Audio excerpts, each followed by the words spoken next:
মানে আওয়ামী লীগ খুশি তাহলে আমার কাছে মনে হয় যে এই মুহূর্তে খুশি তারা। জামাত এককভাবে তার অর্জন কিন্তু 3টে সিট, আমার জানা মতে এককভাবে 3টে সিট অর্জন তার। এরা যে সব তার ভোটার কি ভোটার না সেটা তো আমরা নেক্সট ইলেকশনে আবার দেখব। কোনো প্রমাণ যুক্তি ছাড়াই 100% এনসিপি আওয়ামী লীগ বিরোধী শক্তি। আবু হেনা রাজ্জাকির কাছে যেতে চাই। আবু হেনা রাজ্জাকি, কালকে শপথ গ্রহণ হচ্ছে নতুন সরকারের, সেখানে প্রথমে এমপিদের শপথ পড়াবেন সম্ভবত প্রধান নির্বাচন কমিশনার এবং মন্ত্রী পরিষদ সভা শপথ পাঠ করাবেন রাষ্ট্রপতি মোহাম্মদ শাহাবুদ্দিন। কিন্তু আগের যে বাংলাদেশের সেই সংবিধান আইন অনুযায়ী এমপিদের শপথ পাঠ করাতেন স্পিকার বা ডেপুটি স্পিকার, এই বিষয়গুলো। কিন্তু এবারে যে সিইসি পড়াবেন, এখানে আইনি কোনো জটিলতা দেখেন কিনা? বা না, এটা বোধহয় পড়াইতে পারে। আমি যতটুকু জানি যে ফাইনালি যদি স্পিকার, যেমন স্পিকার পদত্যাগ করছে, স্পিকার কোথায় আছে আমরা জানি না, বাট উনি পদত্যাগপত্র দিচ্ছেন এইটুকু আমরা জানি। প্লাস ডেপুটি স্পিকার মানে হি ইজ ইন কাস্টডি, জেলখানা। তো আপনি তো ধরেন এই মুহূর্তে সে বোধহয় বিয়ের আসামি, একটা হত্যা মামলার আসামি হিসেবে উনি আছেন। তো আমি যতটুকু বিধান হত্যা মামলার আসামি থেকে দিয়ে তো আপনার ওত পড়াইতে পারেন না। তারপর রাষ্ট্রপতি মনোনীত যাকে করবেন পারেন। আর এরকম ক্ষেত্রে যদি কেউ খুঁজে না পাওয়া যায় তাহলে গেজেট নোটিফিকেশন হওয়ার পর ইন 3 days সর্বোচ্চ প্রধান নির্বাচন কমিশনার পড়াতে পারেন। তাহলে আমি উত্তর পেয়ে গেলাম।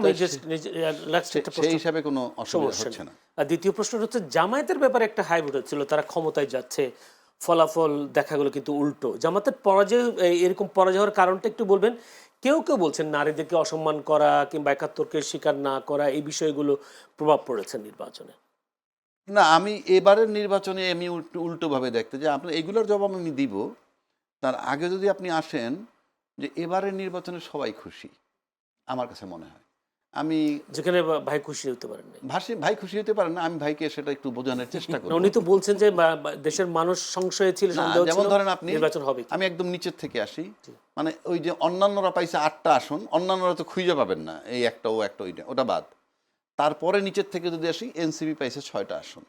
আপনি ভালো করে যদি চিন্তা করে দেখেন যে এনসিপি ফ্রম ডে 1 আমি দেখি নাই কেউ অ্যাকসেপ্ট করছে তাদেরকে, মিডিয়ায় বা ইন্টারভিউতে আইনা কেউই না, তাকে যে যাই বলুক ওটা নিয়ে আমার। কিন্তু আলটিমেটলি কিন্তু তারা 6টা সিট পাইছে। তো 6টা সিট যে পাইল এতে তাদের খুশি তারা, আমি মনে করি। কেন খুশি? তাদের প্ল্যাটফর্মই থাকতো না, যাদেরকে বলা হয়েছে একটা সিটও পাবে না, 6টা সিট তারা পেয়েছে। কিন্তু কিভাবে পেয়েছে রাজাকি ভাই? এটা তো ভোটে।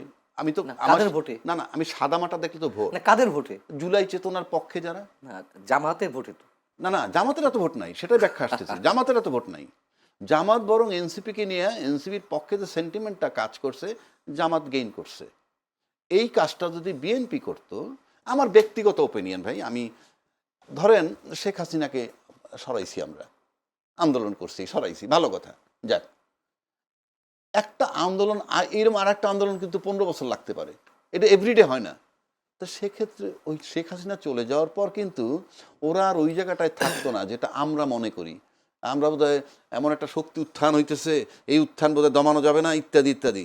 আপনি তাদেরকে, বিএনপি কিন্তু অনেক খুচরো দলকে অ্যাকোমোডেট করছে একটা সিট দিয়ে, যাদের নাকি দলের প্রেসিডেন্ট রেখে ভাইস সেক্রেটারি নাম পাওয়া যায় না, এদেরকে গিলে ফেলা যাইতো। কীরকম? দিলাম, থাকো, 20টা সিটই দিতাম, 10টা সিট দিতাম, 2টা মন্ত্রণালয় দিতাম, চলে আসতো নিয়ে। আমার ওপিনিয়ন, এটা বিএনপির সাথে তো আমার বনবে না, এটা ওনাদের ব্যাপার। সুতরাং এনসিপি খুশি কেন? তার প্ল্যাটফর্মটা থাকলো। এখন কিন্তু এটা কলেবর বৃদ্ধি করবে সে আস্তে আস্তে। এরপরে আসেন জামাত। জামাত এককভাবে তার অর্জন কিন্তু 3টে সিট, আমার জানা মতে এককভাবে 3টে সিট অর্জন তার।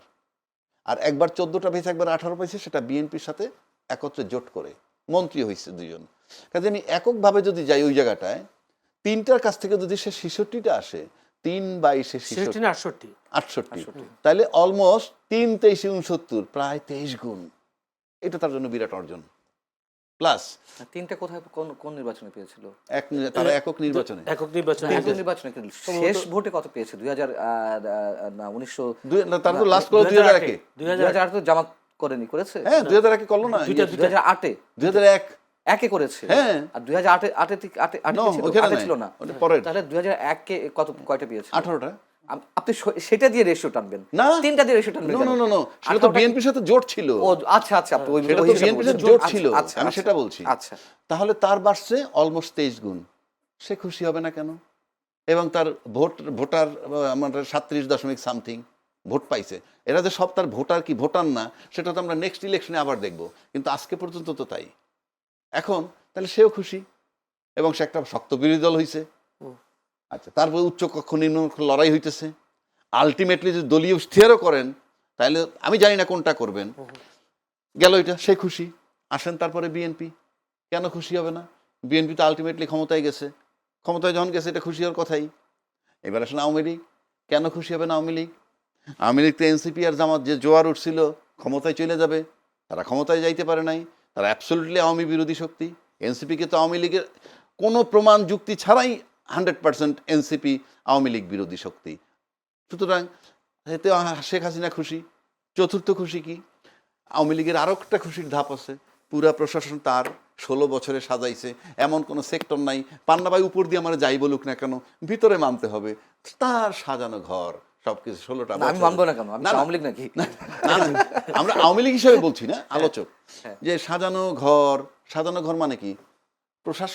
প্রশাসন কিন্তু বাংলাদেশের পাহারাদার। কিন্তু সাজানো ঘরে কিন্তু 18 মাসে রংচং করা হয়েছে, রদবদল হয়েছে, নতুন নিয়োগ হয়েছে। সেটাই বলছি, সেই রংচং করা হয়েছে, সেটা ভাল লাগে নাই, না লাগায় ফাইনালি একটা নির্বাচন আসলো, এখন সেই ঘরে ধরেন বিএনপি বসবে।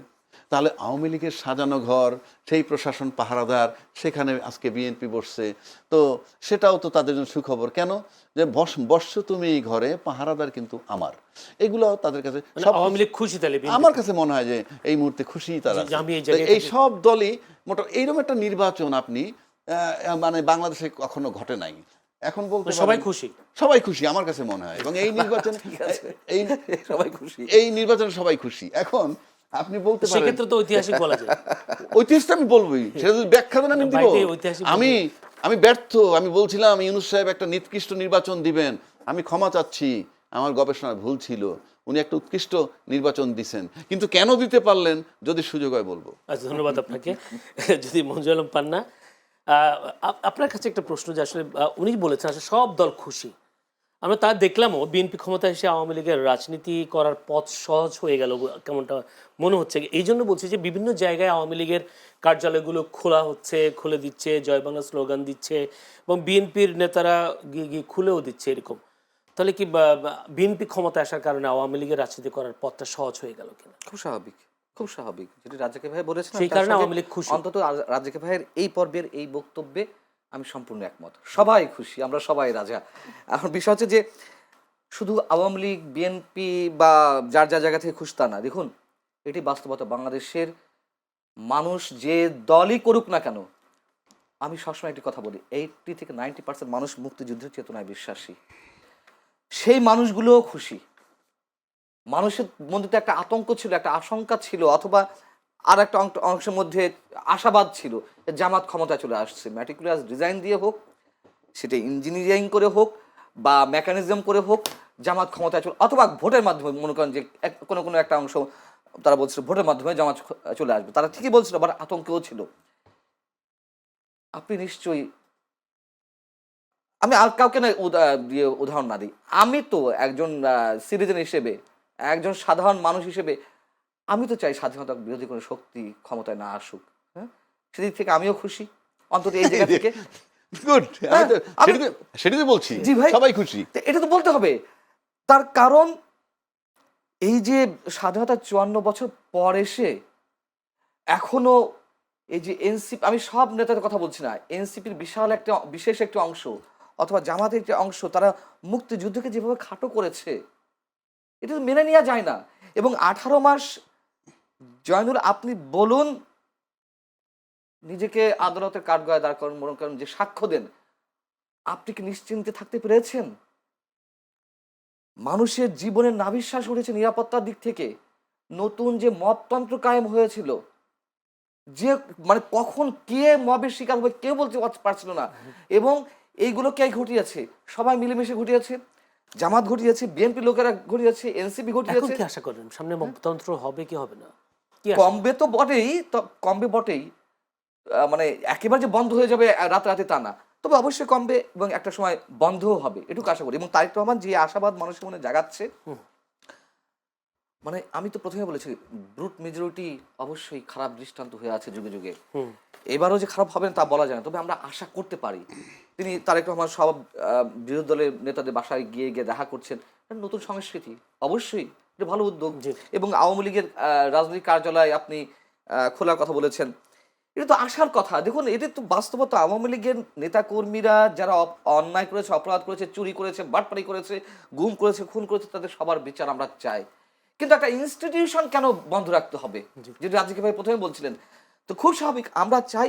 এবং এই যে টক শোতে যারা আসেন তাদের এই অংশটাকে বাদ দিয়েন প্লিজ। ওই যে উত্তপ্ত কথাবার্তা বলে, মানে ঝগড়াঝাটি বাধায় দেয়, এবং ওই যে ইনফ্লুয়েন্সিয়াল কথাবার্তা বলে নেগেটিভলি, বাংলাদেশের রাজনীতি নষ্ট হওয়ার পিছনে এই একটা অংশ কিন্তু দায়ী। গণমাধ্যম যেমন দায়ী, এদেরও দায়ী। আমরা চাই প্রতিদ্বন্দ্বিতা থাকুক, প্রতিহিংসা না থাকুক। আর একটা প্রশ্ন সেটা হচ্ছে, আপনি নিজেই বলেছেন জামায়াতের মুক্তিযুদ্ধ বিরোধী একটা শক্তি আসুক ক্ষমতা, এটা আপনিও চান না, দেশের মানুষও চায়নি, কিন্তু ভোটের দিক হিসেব করলে জামায়াতের বেশ উত্থান হয়েছে। সেই উত্থানটাকে আপনি কিভাবে দেখছেন, বা এই উত্থানকে আরো বাড়বে নাকি কমবে বিএনপির এই প্রশাসনিক ক্ষমতার দক্ষতার জন্য, কি মনে হয় আপনার? এটা একটা ভ্যালিড কোশ্চেন যে জামাত আরো এগিয়ে যাবে কিনা। আমার মনে হয় জামাত এটি সর্বশেষ সুযোগ ছিল আমার ধারণা মতে, মানে ফোরকাস্টিং এর জায়গাতেও 23 গুণ ওরা উত্থান হয়েছে পেয়েছে। তার নানান কারণ আছে। দেখুন জামাত পরিবার ভিত্তিক রাজনীতি করেছে এই 18 বছর। সমাজ মানে কি বলে এটাকে, এই শব্দটা আমি ভুলে গেলাম, মানে এটা শব্দটা গ্রাম ভিত্তিক, হ্যাঁ ওয়েলফেয়ার, ওটা তো আছেই। জামাতের রোকন সদস্য সম্ভবত 2008 সালে ছিল 15,000, সেটি বেড়ে হয়েছে, আমি দ্য ডিপ্লোম্যাটের পরিসংখ্যান বলছি, দ্য ডিপ্লোম্যাট বা বাংলাদেশের বিভিন্ন গোয়েন্দা সংস্থার রিপোর্ট অনুযায়ী বলেছে আওয়ামী লীগের সময় 2023 সেপ্টেম্বরে, 2024 7 জানুয়ারি নির্বাচনের আগে 2023 সেপ্টেম্বরে দ্য ডিপ্লোম্যাট একটা নিবন্ধ দিয়েছিল, প্রকাশ হয়েছিল। ওইখানে দেখাচ্ছে যে 15,000 থেকে তারা এই 15 বছরে বা 14 বছরে 70,000 সামথিং তাদের ওরকম সদস্য হয়েছে, এবং তারা গ্রাম ভিত্তিক কাজ করেছে। দেখুন এর মধ্যে আরো অনেক কারণ আছে। তাহলে আওয়ামী লীগের দমন পীড়ন ওদেরকে আরো উত্থান বাড়িয়ে দিল, এটা অবশ্যই তাদের রাজনৈতিক কৌশল, তাদের রাজনৈতিক কৌশলগুলোকে আমি স্যালুট করি। তাদের যে সাংগঠনিক ভিত্তি, আপনি ইচ্ছা করলেই টাকা দিয়ে যে কোনো দলের সদস্য প্রেসিডিয়াম মেম্বার হয়ে যেতে পারেন, আমি চ্যালেঞ্জ করে বলছি। কয়েক কোটি টাকা, মানে দল বুঝে অবস্থা। তো শিল্পপতিরা হচ্ছে না, বড় বড় পদে যাচ্ছে না বড় দুই দলে, কিন্তু জামাতে এটি সম্ভব না। এবং এর আগেও বলেছি জামাতের প্রত্যেকটা ছেলে বা মেয়ে যাই হোক ছাত্র শিবির করার পর তাদের অর্থনৈতিক স্বাবলম্বী হওয়ার নিশ্চয়তা রয়েছে। তাদের ব্যাংকিং সেক্টর, তাদের অর্থনৈতিক যে সেক্টরগুলো অসাধারণ। যে দলের যেমন টাকার অভাব হয় না, চাঁদাবাজি করতে হয় না, ঠিক একইভাবে যারা শিবির করে আসে, ছাত্র সংগঠন করে আসে, তাদের চাকরি বাকরি অভাব হয় না। এদিক থেকে জামাতের রাজনৈতিক কৌশল অতুলনীয়, অভাবনীয়, অনেকটা কমিউনিস্ট পার্টি টাইপের, আগে যেমন কমিউনিস্ট পার্টি যে প্র্যাকটিসটা করতো। যাই হোক, কিন্তু এই যে ভোট বাড়লো, দেখুন আমার কিন্তু এই ভোটে অনেকেই বলছে যে 100% সহি শুদ্ধ তো ভোট হয়নি। আগের দিন থেকে ভোট মারা শুরু হয়েছে, সিল মারা শুরু হয়েছে, কিছু না কিছু ঘটেছে।